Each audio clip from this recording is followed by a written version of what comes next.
এটা হলো হিলিও 100, যেটা দেশের মার্কেটে অফিসিয়ালি 19,999 টাকায় 8/256 ভ্যারিয়েন্টের সাথে লঞ্চ হয়েছে এবং এ বাজেটের মধ্যে ফোনটিতে রয়েছে 3D কার্ভ ডিসপ্লে, তার পাশাপাশি মিডিয়াটেক হিলিও G100 এ প্রসেসর, 32 মেগাপিক্সেলের সেলফি ক্যামেরা, 5000 mAh ব্যাটারি, 33 ওয়াটের চার্জিং সাপোর্ট।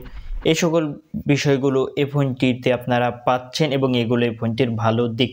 তো আজকের এই ভিডিওতে আমি পার্সোনালি আমার মতামত জানাবো যে হিলিও 100 20,000 সেগমেন্টের ভিতরে কেমন একটা ফোন এবং আপনাদের জন্য কেমন হবে, A to Z বলবো। তো বিস্তারিত জানতে অবশ্যই ভিডিওটি শেষ পর্যন্ত দেখবেন।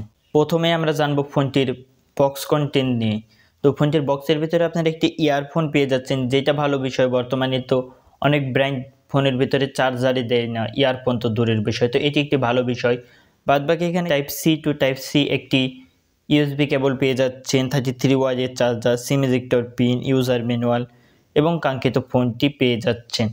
তো শুরুতে আমরা ফোনটির ডিজাইন দিয়ে শুরু করব। তো এই হলো হিলিও 100 ফোনটি। তো হিলিও সিরিজের বাদবাকি ফোনের তুলনায় এবারের ডিজাইনটি পুরোটাই তারা চেঞ্জ করে দিয়েছে। এবারে তারা সার্কুলার ক্যামেরা কাট আউট দিয়েছে, যেটা আপনারা দেখতে পাচ্ছেন। তো আমার কাছে personally circular camera cut out খুব একটা বেশি ভালো লাগে না। তো আপনাদের কাছে কেমন লাগে সার্কুলার ক্যামেরা কাট আউট অবশ্যই কমেন্ট করে জানাবেন। বাদবাকি এখানে হিলিও সার্কুলার ক্যামেরা কাট আউটের মধ্যে একটি RGB লাইট সেট আপ করেছে, যেটা আপনারা দেখতে পাচ্ছেন। এটা আপনারা কাস্টমাইজ করতে পারবেন, যেটা ভালো বিষয়। তার পাশাপাশি ক্যামেরা মডিউলের ভিতরে যে ক্যামেরা কাট আউটগুলো তারা সেট আপ করেছে, এটি একটু ইউনিক টাইপের আমার কাছে মনে হচ্ছে। এখানে বডিটি হলো ম্যাট ফিনিশের, এখানে দেখে খুবই প্রিমিয়াম টাইপের একটি ফোন লাগে। যখন আপনারা হাতে নেবেন ফোনটি তখন একটু প্রিমিয়ামই ভাইব দেবে, যেহেতু কার্ভ ডিসপ্লের ফোন হাতে নিয়ে একটি ভালো ফিলি আসে।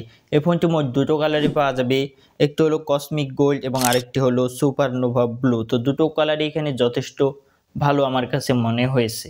ওয়েট হলো এখানে 184 গ্রামের আশেপাশে, থিকনেস হলো 8.4 mm। তবে ফোনটির পোস্ট এবং বাটনের দিক দিয়ে এখানে আপনারা কমতি পাচ্ছেন। এখানে 3.5 mm অডিও জ্যাকের পোর্টও পাচ্ছেন না, তার পাশাপাশি ডুয়েল স্টেরিও স্পিকারও পাচ্ছেন না। তো এখানে 20,000 সেগমেন্টের ভিতরে আমরা অবশ্যই ডুয়েল স্টেরিও স্পিকার আশা করে থাকি। তো এখানে পাচ্ছেন সিঙ্গেল স্পিকার। বাদবাকি পোস্ট এবং বাটন পেয়ে যাবেন Type-C পোর্ট, সিম tray, volume rocker, power button এবং পাওয়ার বাটনের সাথে ফিঙ্গারপ্রিন্ট সেন্সর পাচ্ছেন না, কারণ ফোনটিতে তারা একটি optical in display fingerprint sensor ব্যবহার করেছে, যেটা ভালো বিষয়। আর অপটিক্যাল ফিঙ্গারপ্রিন্ট সেন্সর দেখে বুঝে গেছেন যে এখানে তারা অ্যামোলেড ডিসপ্লে ব্যবহার করেছে। তো এই ডিসপ্লেটি দেখতে খুবই দুর্দান্ত লাগে, যেহেতু তারা 3D কার্ভ ডিসপ্লে দিয়েছে। এর ফলে চিন বেজেলও আশেপাশের এখানে খুবই ন্যানো রেখেছে, এক নজরে দেখে খুবই চমৎকার এই ফোনটির ডিসপ্লে লাগছে। এখানে ডিসপ্লেটা হলো 6.67 ইঞ্চির 3D কার্ভ অ্যামোলেড ফুল HD প্লাস 120 Hz ডিসপ্লেতে আপনারা কর্নিং গরিলা গ্লাস 5 এর প্রোটেকশন পাচ্ছেন, যেটা ভালো বিষয়। তো ভিডিও দেখে এখানে খুবই ভালো লাগবে, চমৎকার একটি ফিল আসবে। এখানে ভিডিও কোয়ালিটি দুর্দান্ত, শুধুমাত্র এখানে যদি তারা ডুয়েল স্টেরিও স্পিকার দিয়ে দিত তো জবে পুরো ক্ষীর হয়ে গেছে। তো পারফরমেন্স সাইডে চলে এলে এখানে আপনারা মিডিয়াটেক হিলিও G100 প্রসেসর পাচ্ছেন। ফোনটির র্যামের টাইপ হলো LPDDR4X, স্টোরেজ টাইপ হলো UMCP5, সেটা স্টোরেজ টাইপ ঠিকঠাক রয়েছে বাজেট পয়েন্ট থেকে, এখানে আমরা বলতে পারি। তো 20,000-এর ভিতরে তারা যে প্রসেসরটি দিয়েছে হিলিও G100, এটা বর্তমানে একটি জাতীয় প্রসেসর এবং এবার সেগমেন্টের ভিতরে এখানে দুর্দান্ত একটি পারফরমেন্স পাবেন, এটা আমরা বলতেই পারি। তো এখানে 20,000-এর ভিতরে যে তারা ডিসপ্লের পাশাপাশি পারফরমেন্সের দিক দিয়েও এখানে নজর দিয়েছে বা ভালো কিছু দিয়েছে, এটা ভালো বিষয়। তো আপনারা যদি 20,000-এর ভিতরে কার্ভ ডিসপ্লে যদি নিতে চান, তাহলে আপনাদেরকে পারফরমেন্সের দিক দিয়ে কম্প্রোমাইজ করতে হবে। যেমন এখানে S25 আলট্রা, যেটা আইটেলের তারা রিসেন্টলি লঞ্চ করেছে, তারা ডিসপ্লে বা বাদবাকি বিষয়গুলো খুবই দুর্দান্ত দিয়েছে। তবে এখানে তারা পারফরমেন্সের দিক দিয়ে কম দিয়েছিল, T620 UNISOC এরকম টাইপের প্রসেসর দিয়েছিল, যেটা খুবই এখানে কম হয়ে যায় বাজেট পয়েন্ট থেকে। তো এই দিক দিয়ে এখানে হিলিও 100 এগিয়ে থাকছে, ডিসপ্লের পাশাপাশি পারফরমেন্সের দিক দিয়েও বেটার পাচ্ছেন। তো এখানে আপনারা PUBG, ফ্রি ফায়ারের মতো গেমগুলো আরামসে প্লেবল রেজাল্ট আপনারা পাবেন। এবার সেগমেন্টের ভিতরে গেম খেলে ভালোই মজা পাবেন, এটা আমরা বলতেই পারি। অন্তত বেঞ্চমার্ক স্কোয়ার এখানে 4,47,000-এর আশেপাশে আসে, যেটা ভালো বিষয় এখানে রয়েছে। তবে এই ফোনটির সবচেয়ে বড় যে কমতির বিষয় সেটি হলো ফোনটির সফটওয়্যার সেকশনে, যেটা আপনারা সকলেই জানেন যে স্যামসংয়ের ফোনে আপডেটটা আসে না, তাদের ফোনে যে সফটওয়্যার দিয়ে তারা লঞ্চ করে সেটা থেকে যায় যাবজ্জীবন। তো ফোনটিতে আপনারা Android 14 পাচ্ছেন, তো এটাও একটি নেগেটিভ পয়েন্ট। তো যেহেতু তাদের ফোনে আপডেট আসে না, Android 14ই থেকে যাবে যাবজ্জীবন। এখানে যদি 15 দিয়ে লঞ্চ হতো তাহলে আরও একটু ভালো হতো।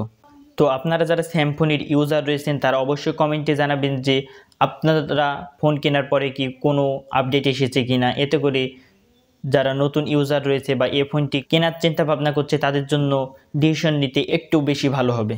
এছাড়া ফোনটির ইউআই পার্ট এখানে স্টক অ্যান্ড্রয়েডের ফিল দেবে, এখানে খুব একটা বেশি কাস্টমাইজেশনের আপনারা সুযোগ পাচ্ছেন না। এখানে ব্লুটুথও কম পাবেন। তো এখানে ক্লিন একটি ইউআই আমরা এখানে বলতে পারি। তো এখানে সফটওয়্যার পার্টটি এই ফোনটির সবচেয়ে বড় নেগেটিভ মার্ক। তো আপনারা যদি সফটওয়্যারের দিক দিয়ে ভালো নিতে চান তাহলে আপনাদেরকে স্পেসিফিকেশনের দিক দিয়ে কম্প্রোমাইজ করতে হবে, আর স্পেসিফিকেশনের দিক দিয়ে যদি আপনারা ভালো নিতে চান তাহলে সফটওয়্যারের দিক দিয়ে কম্প্রোমাইজ করতে হবে।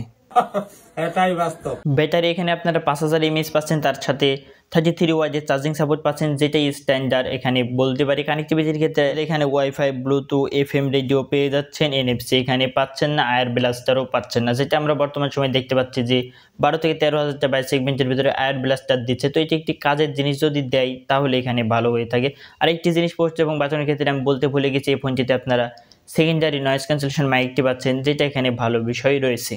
সর্বশেষে ক্যামেরা এখানেও খারাপ দেওয়া নেই, বাজেট পয়েন্ট থেকে ভালোই দিয়েছে তারা। 64 মেগাপিক্সেলের মেইন ক্যামেরা পাচ্ছেন, তার সাথে 2 মেগাপিক্সেলের আরেকটি ইউজলেস লেন্স, 32 মেগাপিক্সেলের সেলফি পাচ্ছেন, যেটা ভালো বিষয়। বোথ ক্যামেরা দিয়ে 2K 30 fps পর্যন্ত ভিডিও শ্যুট করতে পারবেন এবং এই ফোনটি থেকে তোলা ছবিগুলোর কোয়ালিটি 22 সেগমেন্টের অন্যান্য ফোনের তুলনায় এখানে আমরা ভালোই বলতে পারি। তো সর্বশেষে কনক্লুশনে চলে এলে যেটা দেখতে পেলেন যে এই ফোনটি 22 সেগমেন্টের ভেতরে স্পেসিফিকেশনের দিক দিয়ে বেস্ট, তবে সফটওয়্যারের দিক দিয়ে কিছুটা কম্প্রোমাইজ করতে হচ্ছে। তো বন্ধুরা, সর্বশেষে হিলিও 100 এই ফোনটি সম্পর্কে আপনাদের মতামত কমেন্ট করে জানাবেন, এবং যারা স্যামসং ইউজার রয়েছেন তারা অবশ্যই কমেন্ট করে জানাবেন যে আপনাদের কি সফটওয়্যার জনিত ফোনে কোনো ধরনের ইস্যু হয়েছে কিনা। ভিডিওটি ভালো লাগলে লাইক করতে ভুলবেন না, কারণ আমরা এরকম ভিডিও তৈরি করে থাকি। সাবস্ক্রাইবও করে রাখতে পারেন। দেখার জন্য কোনো ভিডিওতে ভালো থাকবেন, সুস্থ থাকবেন। আল্লাহ হাফেজ।